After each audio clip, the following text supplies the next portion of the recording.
This week, I had the privilege to hang with my good friend, actress, artist, all-around warrior, an activist, and fellow Iranian, Pooya Mohseni.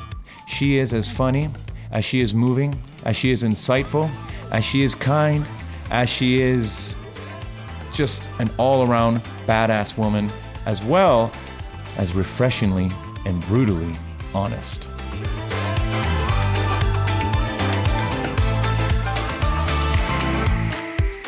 I'm so excited to welcome to the hang Pooya Mohseni, my friend who I've known for a couple years now by an independent film we did called The Bound. Mm-hmm. And we off camera, we just discussed, we see each other, it seems to be once a year at this moment. Once a year. And hopefully we can rectify that in 2023. But hello, Puya June, how are you? Salam alaikum. I'm good, thank you. People should also know we were born in the same town within about 6 months of each other, but then it took us 40-something years all the way across the world to actually meet. That's right. Born in Tehran as well? Mm-hmm. Welcome. Thank you. There's so much that I've always wanted to talk to you about. I've always said to you, I could talk to you for endless of hours. You got so much to say. You got so much insight. I follow your Instagram because as much as I'm a fan of you, I'm learning a lot from you as well, being an activist, especially with what's going on in Iran right now. And I don't know how far we can dive into this, how much you want to dive into it. Well, it's your hour, so you ask questions, and I'll try to be as polite as I can and as clear as I can.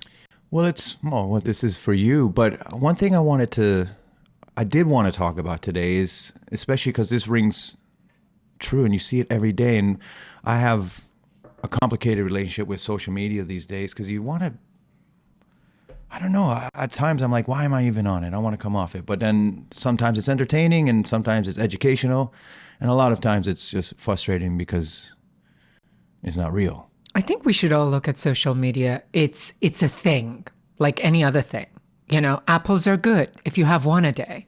If you have 10 a day, it's not going to be so good. Right. Social media is no different. It can connect you to people, but it can also overburden your consciousness because you find yourself, you're just perusing, you're just flipping through post, through post, through post. You're not really looking at anything. It's just this endless array of clips and voices and faces, and it's just going on. It's like watching a vaudeville act in 1 minute because you're just perusing and sometimes something catches your interest and you actually watch it. I think it's been this great, amazing experiment that we're still now experimenting with because it's new. It's 10 years old, maybe 15 years at best. And it's like when Facebook first started and everybody's like, oh my God, it's the most amazing thing. And then 10 years later, most people have Facebook exhaustion because you can't be that connected to people all the time. You just can't. Right. It's exhausting. It takes time. It takes mental capacity. So with social media, I always say if I wasn't an actor or an activist, I wouldn't be on it because I honestly, can I curse? You can say Puya. Puya does what Puya wants. Yeah, but it's like I don't know the kind of content you necessarily put out there. Not all the details. I just want you to be your authentic self. It's like at some point you get just fucking tired of all the nonsense that a lot of people put out there. It's like, I had coffee, I ate, I woke up. It's like, I'm like, yeah, I'm pretty sure that's happened. It happens to, billions of people on a daily basis. But I think if you use it as a library, as something that you can access things you want when you want to. So if you gain control over it, as opposed to it having control over you, right, I think it can be a useful thing. So how do you take control of it for yourself? Do you... On a good day, I follow very specific people, whether it happens to be a trans activist that I love and admire and look up to, or if it happens to be an Iranian activist or a particular news outlet, because also, now with the age of social media, you just have news outlet now, which one is telling you the truth and which one is not. It's like every day, we live in the George Santos world. Anybody can say anything. So I try to follow the people that I already know have something that I would learn from. Right. That's on a good day. And then sometimes on a not so good day, when I'm trying to basically bury my thoughts, I end up doing the perusing that everybody does because it is like mindless entertainment. Right. I try not to do it because even when I'm doing it, I have that voice in my head that says, why are you doing this? Because it doesn't make me happy. It doesn't give me anything. It just makes me not be present anywhere. And I feel like a lot of people use it that way because they're just looking at something nondescript, non-committal, and it just makes them not think about things that they don't want to think about at that time. Yeah, and I guess maybe for a short period that could be a Band-Aid, but it's ultimately, as you say, if we keep doing that, and I know for me, it was not put me in a good place, or just even utilizing my time well. Mm-hmm. So now I've, if I post something, I take comments off because I'm like, I don't want to share. I'm not sharing for praise or for hate. It's just, if it's a song, here it is. If you like it, great. If not, scroll something else. And now when I post, then I delete the app off my phone. So I reload it every time I got something to post, then I delete. That's dedication. Yeah. Well, you're also doing a show. That takes a lot of time. The thing that felt very exhausting when I was in London and I was doing the show at the Menier was it was also very early on in the Iran protests. So I would go to rehearsal. I would check some of the stories, on Instagram or online before rehearsal and then after rehearsal. And after the first month, I felt like I was going insane because here I was working on a material that was, let's say it had problems, with a group of people that were mostly lovely. Mostly. I saw you put that in your post. I'm like, you're so honest, and that was still fair. But I'm like, oh, that's mostly she's got lovely. a story there. I believe in truth. I don't believe in venom. And I think a lot of people mistake the two, especially in the world we live in now, that we think being honest means that you're rude, or saying your grievances about someone's means that it gives you the permission to act in a way that we don't consider civilized, or even just at the very least a courteous. State of the Union a couple of nights ago is being polite or being kind is looked at as weakness.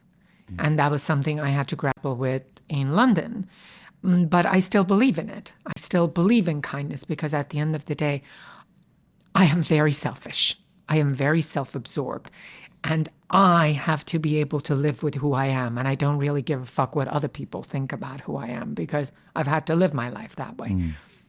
But I also tell my kids, and you know me well enough to know what I mean when I say my kids, it's like being a queer community mom. And I say, whoever's younger, whoever in any way, shape, or form looks at me as a role model or for guidance or just, somebody that's older than them, I always tell them, it's like, you should be your most ardent supporter, but you should also be your most critical critic. Mm-hmm. Because that is where you will find your truth. That is where you will find you and who you are and what makes you tick. And I think that's what life is, that we're always just trying to become more in tune to who we are and who we want to be. So what I put out there, I say what I want, but I never see any need to necessarily be vulgar or rude. Okay, so I may have called Marjorie Taylor Greene trash, but as somebody had said about an old interview with Cher where she kind of calls Madonna a cunt, and somebody said, well, isn't that rude? I said, well, calling a cunt is like calling a banana. It's just fact. Based on her experience, I guess. Yeah. Based on what she had known at that time. She goes in detail as to why she said, she's like, she has talent. She has no need to be rude and mean to people. And she said, there's no need to be a cunt. And so it's like, it was very Cher fashion of saying what she thinks. And, sometimes calling something what it is just stating that the sky is blue. Yeah, I guess so. And I like that about being our most critical critique. And that's something I feel I'm going through now.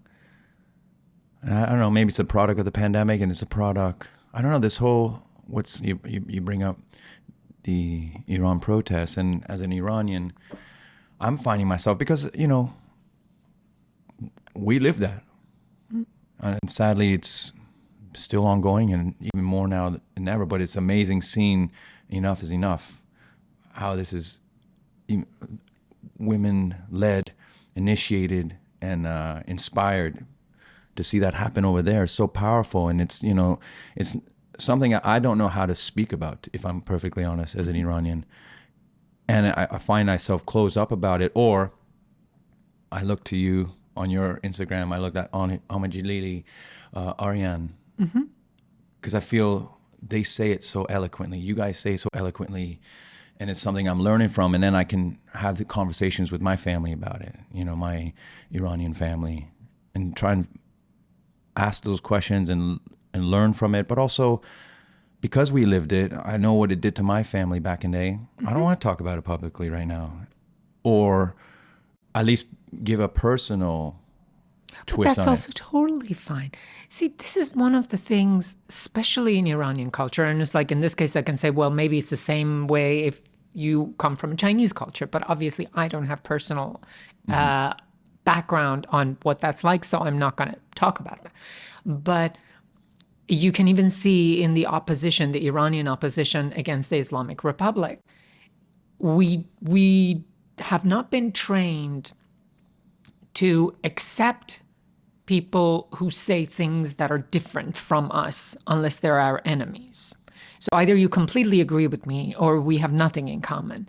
Whereas as a trans activist, I've had to deal with this, but also as an Iranian person, people are like, well, okay, if you're pro-monarchy, then you're this, or if you're anti-monarchy, it's that. I'm like, we should have conversations about this. Why are you pro-monarchy? What is it about it? Or if you're not, what is it that makes you not? What do you want? Why do you take the stand? As opposed to, no, you take that stand, so that means that you're an idiot. Very much kind of like the political arena in America over the last 10, 20 years.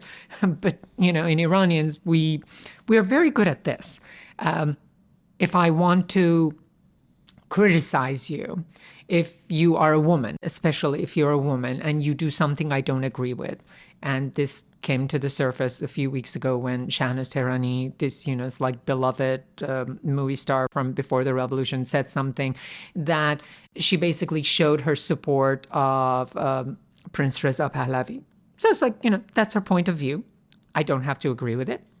But then somebody had come out and said, well, it's like, you're a whore. And, it's like in this very misogynistic way that I don't agree with what you say, so I'm going to call you a whore. Whereas I'm like, I can just say, I don't agree with what you have to say. But I have no other information about what you do in your other parts of life. Right. That's how I like to, if I'm going to fight, that's how I like to fight.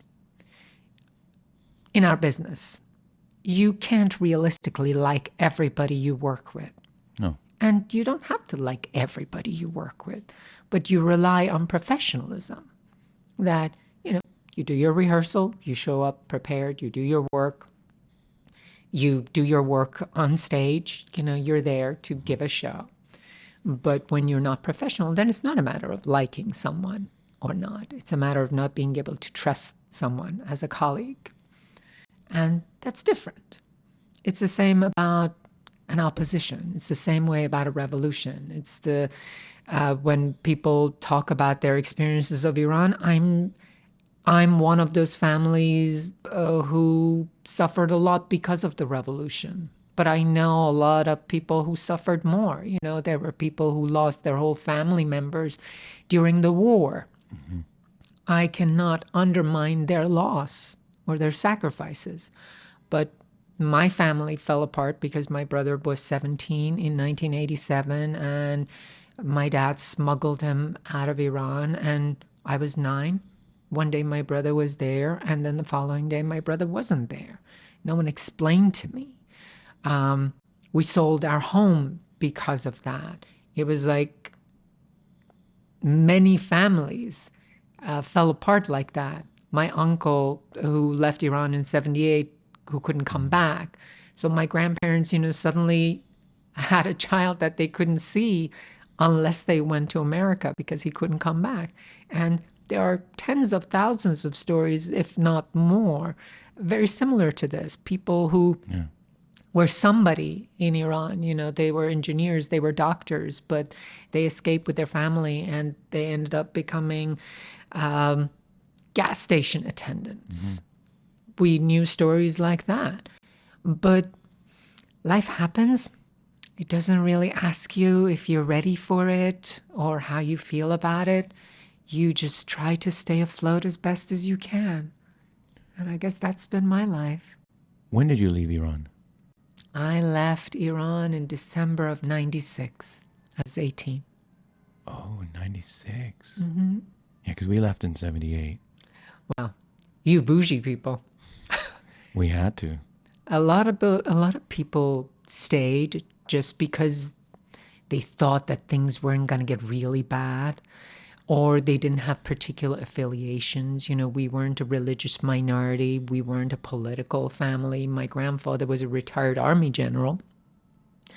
And even though he was retired by the time of the revolution, his presence was requested at the Revolutionary Court until the year he died in 95 to give account of his holdings and his real estate. And, it's like, what do your children have and what does your wife have? Because they thought that he must be hiding this money. But my grandfather was just a soldier. He was somebody who dedicated his entire life to the army. Both my parents were fired from their jobs 2 years after the revolution, when the Cultural Revolution happened 2 years after the 79 revolution. My dad was blacklisted and he couldn't leave the country for 7 years. So different people suffered in different ways, but we didn't have to leave. Also, we didn't really have anywhere to go. So some people had connections or already had family, maybe had more money. We didn't, so we stayed. The reason my mom and I left, my dad never left, but the reason my mom and I left was more about me being trans in Iran, having been arrested, having been assaulted, having tried to commit suicide like 10 plus times. And it was that last year that my parents just came to this realization that if I stay, I'm not going to live a very long life in Tehran. So they started planning, in early 96, and by late 96, I finally left and I went to England, which is where my brother lived, but there were no accommodations for getting asylum or anything like that for a queer person at that time. And last resort, my mom came to the States. My uncle was here. She started working so I could get a visa and I came here. And that was the funny thing about being in London. I'm like, 26 years ago, I came here and London didn't want me. So big mistake. A big mistake indeed. If you don't mind me asking, how was that in, I guess, early 90s to mid 90s, your parents, in our culture, having someone who's queer, a child who's queer, who's trans, how was that even, the fact that, were they, so obviously mom seems supporting, how was your father with it? It took a while. I think they would have been more supportive if they realized I was part alien. And it's not, and this is one of the pillars of my activism. I believe that parents, unless they're psychotic, parents want the best for their children. Now, they may not always have the best tool or the best knowledge or the best support system to do that, but I think that is their intention. Yep. So the first time my mom ever heard the word trans, I was 16. She'd never heard the term. It wasn't something that she could talk about with her family, with her coworkers, with anybody, really. I'm on the advisory board of the Gender and Family Project, which is part of the Ackerman Institute for Family Counseling. And what they really do is try to give support to the families so they can give support to their children. that means education. That means group therapy. That means being able to give them the tools they need so they can have open conversations with the school that their children are going to. Well, in 1990s, 1980s, Iran, I mean, I don't have to say that this didn't exist. That would just be fact. Especially there, but probably anywhere at that time. Yeah. So I would give much credit to my mom because the first time she'd taken me to a therapist, I was 3. Then another time when I was 11. And then when I was 16. At 3? Yeah. You know, some people, it takes a while for them to know who they are. And then some people, they're just born knowing who they are. But how's that 3-year-old? How does a 3-year-old Puya have that conversation? What do you talk? Well, see, but that's the thing. We think that because children cannot have a conversation, they do not know things. I agree with that. Knowing something and being able to communicate that thing to others are two different things. So, like, what is it that makes my mom take me to a therapist? That's 3. That's your question.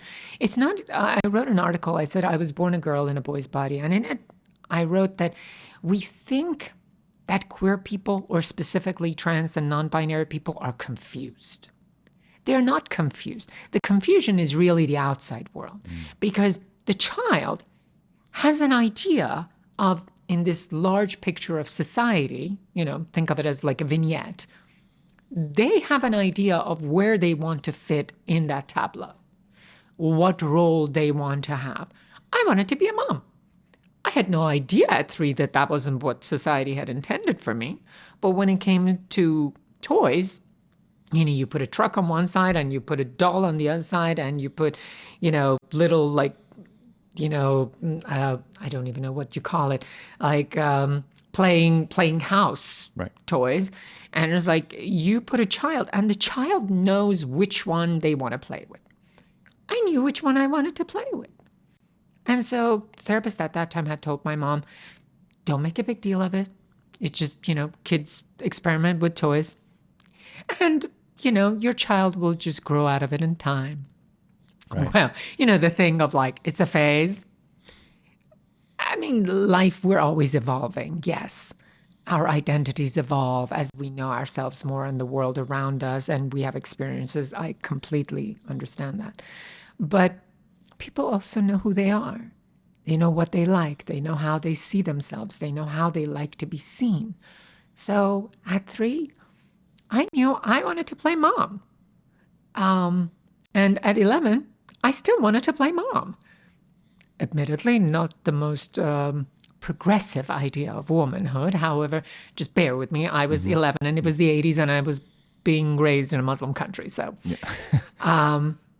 it wasn't until 16 that we finally went to a therapist who had expertise in human sexuality and gender and all of those things. And this is in Iran? Yeah. And there was one. I was going to say. There was one therapist who like had this expertise. One.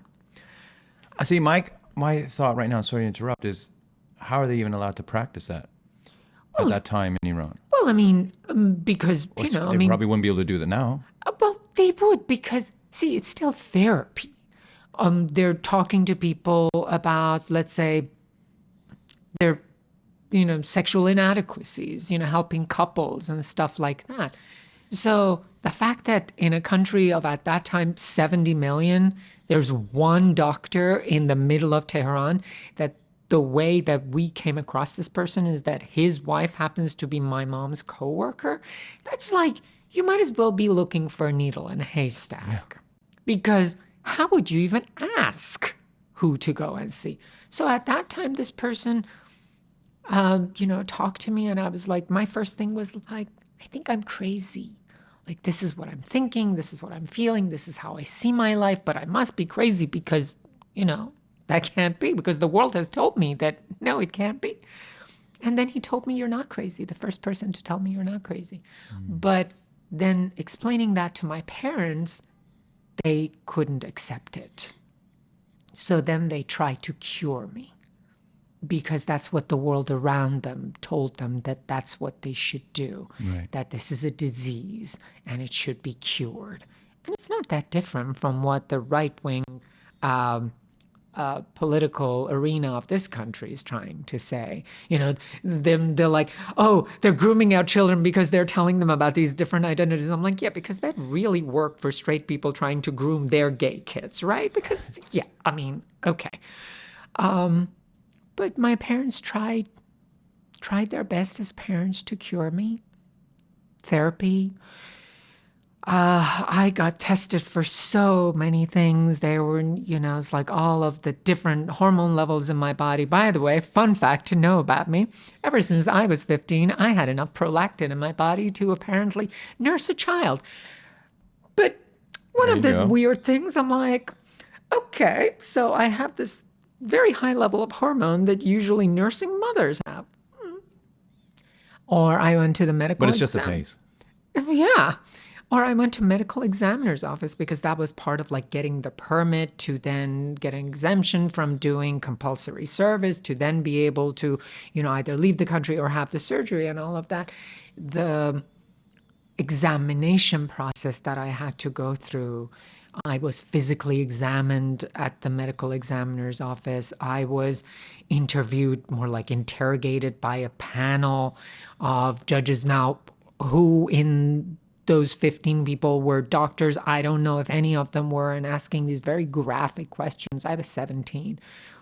And the one thing that would tell you who I am, the last thing they said is, well, what if we don't give you this permit? What are you going to do? In very classic Puya fashion, I took a breath and I said, I guess I'll keep coming back until you do. And that's why I do what I do. That's why I'm out. That's why I am on that social media. Because even if once a year or once every 6 months, there's some young queer kid from Iran that finds me on Instagram and messages me because they're trying to find their way in life or get just a little bit of kindness and affirmation.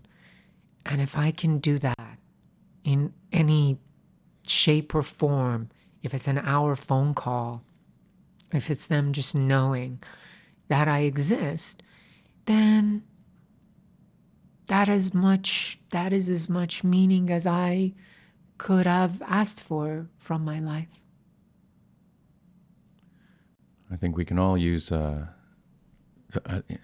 lesson there. Is just what your heart is giving out to the world.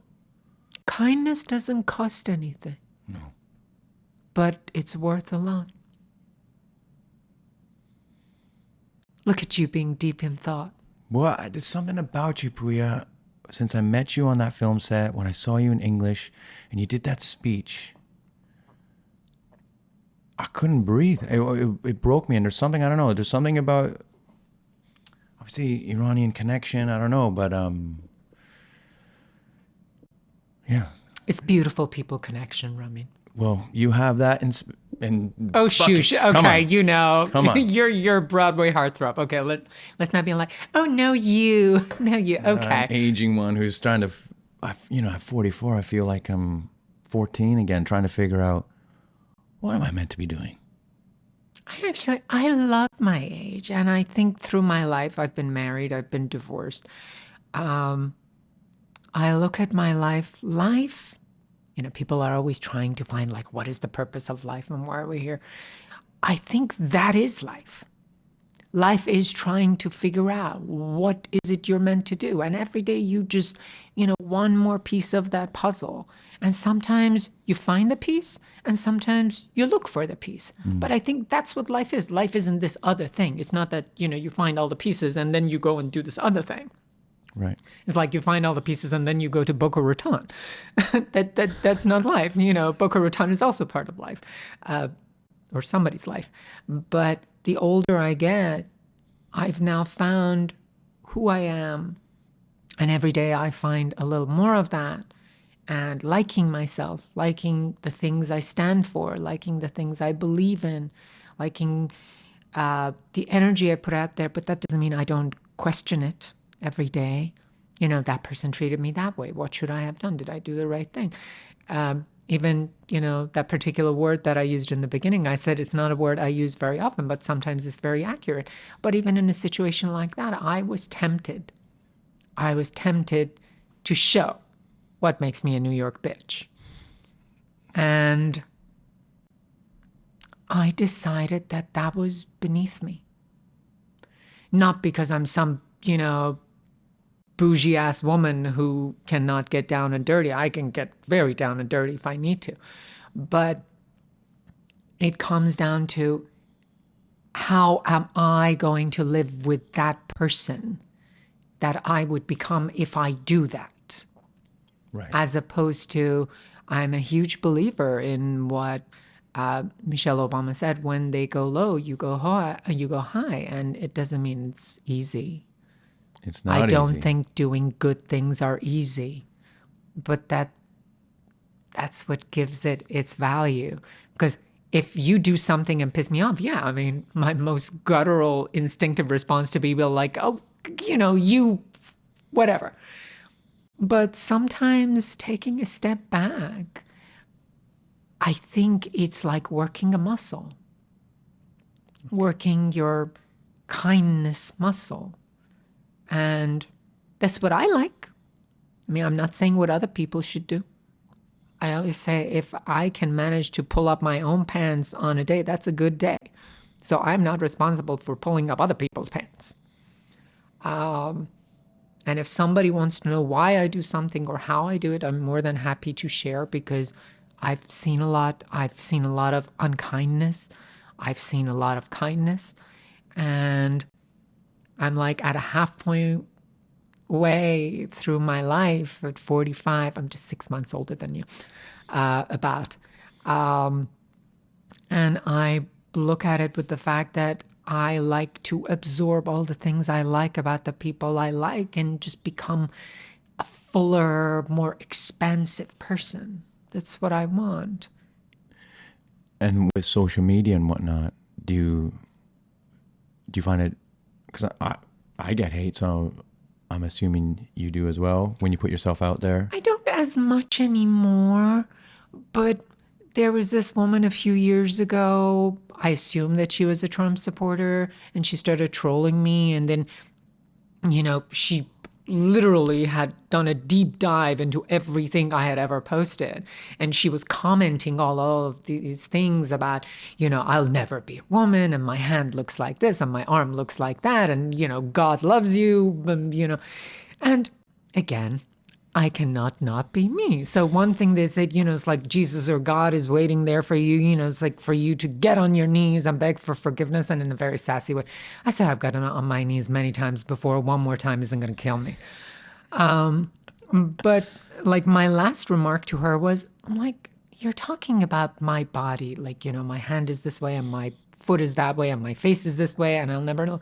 I'm like, I'm not blind. I've seen all of these things much longer than you've known I exist. And I've had pains about it. I've had dysphoria about it. I've had insecurities about it. I still do. And I've come to terms with it. What I don't understand is why you, who claim that you have this great president and you have your God and you have your religion and you have all of these amazing things, and yet you come and bark up my tree. Why do you waste your time on someone like me if you claim all that you say? So, before someone drops a house on you, I suggest you go away. Shoo. That's how I deal with it, because... Did she go away? Well, at some point. And you didn't know her from anyone? Oh, no. Just out of the blue, you're just getting this troll? Yeah. And, and then other people started commenting on it. And this is what I also tell my kids. On social media, you can block someone. In real life, I have the experience that you can't block people. And I've had to learn the hard way of how to deal with people who hate me or who want to do me harm. That's been my life. It doesn't scare me. Maybe that's also why I talk about things that I do. I'm like, I have been proven to be a survivor and a warrior. And even the people who did me harm, for the most part, I don't hold much grievance. I always remember this young boy. I couldn't have been more than 17, maybe 18. And he was probably like 20-ish something.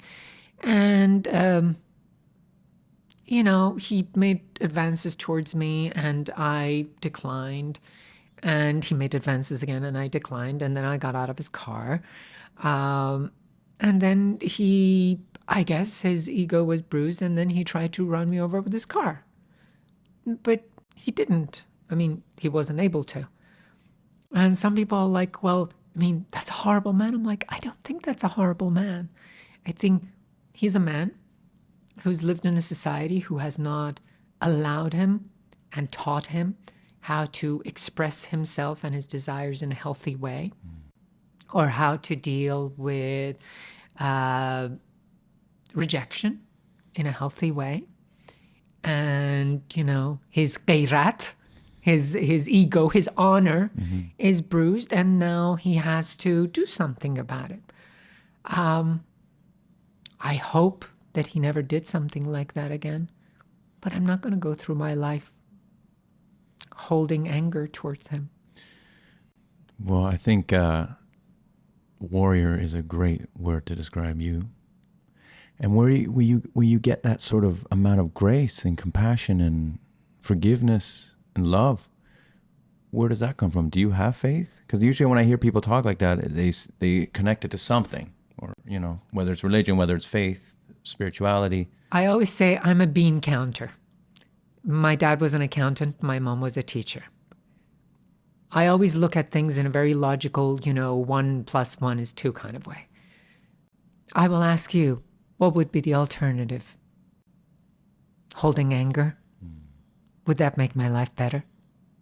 No. It wouldn't. Because I would have to carry that anger. I don't want to carry that anger. I will not give somebody else the privilege of carrying their shit on my shoulder. No. I told you, I'm selfish. And releasing anger and kindness is not about other people. It's about me. I am all I have in this world. And I would like to take as best of a care as I can of myself for as long as I can. That'll be my legacy.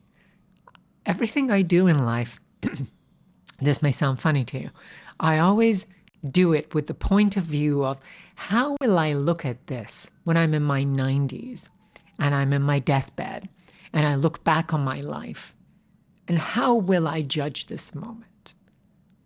Everything I do is with that point of view. Faith? I don't know. I've almost died 10, 15 times in my life, and yet I haven't. Is that faith? Maybe. My God is not anybody else's God. I don't have to share my God with anybody. My God has been there for me in my dark moments. He or she or they, I prefer they, plural. I think a board would be much more trustworthy than one singular entity, in case one of the gods is having a bad day. But it's for me. It's something to give me solace. It's something to give me a feeling of safety when it doesn't exist elsewhere. That is why one of my huge problems with religious zealots is I think they are the true blasphemers. Because I think religion, supposedly, if you believe in any religion, it's supposed to be about the relationship between each individual and their creator. And I think religion completely bastardized that by this idea that, you cannot commune with your creator. You need this other thing to tell you how to commune with your creator. And I need to be the person in charge of your commune. Right. And I think that's the true blasphemy. I think that is the true blasphemy. For me, my God is kindness. My God is strength. My God is respect. Respect. I'm a weird person. When I slammed the door too hard, I apologize to the door. And I think sometimes people mistake that for the fact that I cannot have a very colorful vocabulary if I need to. I always say, do not let the cheekbones and the graceful smile fool you. My dad comes from a not very good part of Tehran, and I know some very colorful language. And I'm not afraid to use it when I need to. It's just, I don't like when I do. I don't like that person. It's exhausting. It's just not me. It's not who I want to be. You are a warrior. Oh, well, it wasn't a choice, I assure you. Yeah, I bet. But that's also life, though, Ramin. You know, this idea, I think I do not have that privilege to say that, oh, we choose to be warriors. Nobody chooses to be a warrior. Life comes at you, and you either sink or swim. And in most cases, you want to swim. So when people say, don't you want to push yourself? That is one of the most annoying phrases I have ever heard, because that is dripping with privilege. Most of the people in the world where we come from, Iran or Afghanistan or Lebanon or Africa or many, many, many parts of the world, that phrase would have absolutely no meaning, because they're trying to create safety for themselves and for their family. Life has already pushed them as much as they can possibly be pushed. So when somebody says, don't you want to push yourself? I'm like, life has been too good to you, hasn't it? That's how I look at it. Now, if you don't mind me asking, if we go back to the situation in Iran and things we can be doing about it here, and obviously I will repost things that speak to me, that you post, or Sean Tobe, Oman Jalili, or Ariane, and then anyone they repost, I'm like, oh, I understand that. I know what that means. It resonates with me. What more can we do over here? Because do you find, and this is something I'm finding, the lack of people talking about it in our community when it comes to this specific, when it comes to Iran and what's happening. I'm like, well, you guys scream about everything else. Why is no one really talking about this apart from Iranians or those connected to Iranians? I think there are different reasons, and part of it is, you know, Iran is different from Ukraine. The same way we realized last year Ukraine was different from Afghanistan. And part of it is vicinity, you know, shared heritage, if you may. If you want to think, you know, white people versus non-white people, Europe versus non-Europe. I mean, these things are there. And to just pretend that they're not there, we look at our neighbors before we look at somebody who's like, you know, 3,000 miles away. That's just human nature. That's one part of it. The other part about Iran, the relationship between Iran and America specifically, is a very tumultuous relationship that goes back to late 40s, 1940s, and the 1953, you know, CIA-backed coup to overthrow Mossadegh. It all exists there. Even 1979 revolution, like how much did the Western powers have to do with the revolution? If you ask 10 people, you'll probably get 10 slightly different varying ideas as to why people aren't talking more about Iran. I mean, I think at this point, probably most people are, but it comes down to how juicy of a storyline is it? It's an ongoing unrest. It's people protesting on the street. What do you say about it? One person said, well, I'm afraid if I comment about, you know, the women of Iran, then I'm going to be accused of Islamophobia. I'm like, what is happening in Iran is not Islamophobia. It's about freedom. It's about autonomy. It's about this militant Islam. It's not about Islam as a religion. It's about political Islam. Right. But it's also just easier to pretend that it's not happening. On the other hand, I can also say that I don't know what more people can do. Because when people ask me, they're like, what can we do? I'm like, the Third Reich, the Nazis, had it not been for World War II and, you know, being under full-on attack, the Nazi regime would not have given up power. Right. That's true about any dictatorship. It's not like they're afraid of being shamed. God knows. I mean, this is a regime that started its executions from day one. There are mass graves of political activists from the 80s, mass graves. People who went and were never heard from again, people who were assassinated in Europe. I was arrested 4 times for really nothing. Like, I was wearing a short sleeve, or I was wearing white denim pants, or my hair was considered too long, or I was standing next to a cool restaurant, which is, it's like where the cool kids hung out. I was never cool, so please don't mistake that. I was just where other cool people were.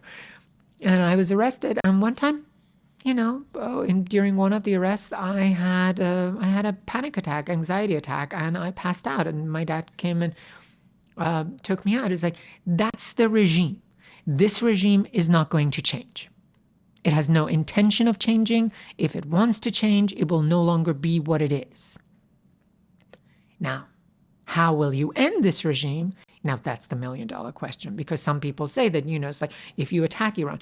But on the other side, if you attack Iran, you know who are going to be the first people who are going to get killed? Iranians. You put more sanctions.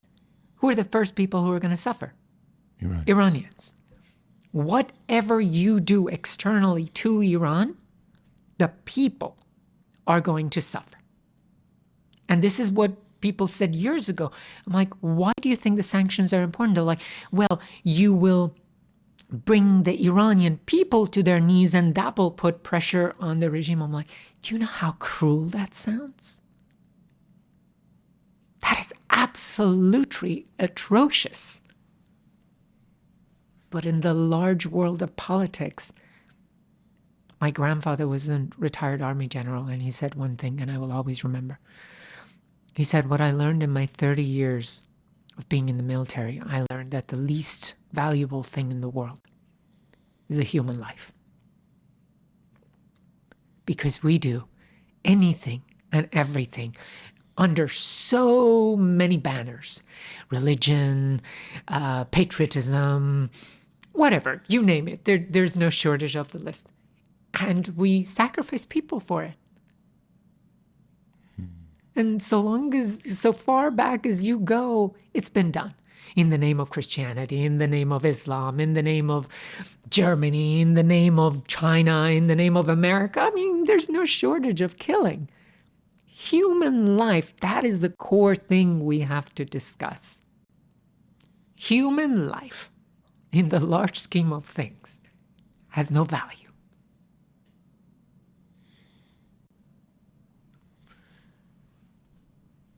Puya, I didn't think we would, like I said to you before asking you to come on here, I think I could do a whole season talking with you. I want people to know about you and your artistry as well. Let's just put a bow on that for now. It's, as you say, that's ongoing. Let's talk about good things for 5 minutes that we have. Which will be about you and you as an artist. I try to share my gift, which I would blame my parents for. My love of movies, of storytelling. I can even go back to my grandmother. Storytelling, I see the value in it. I believe that society needs it. Mm-hmm.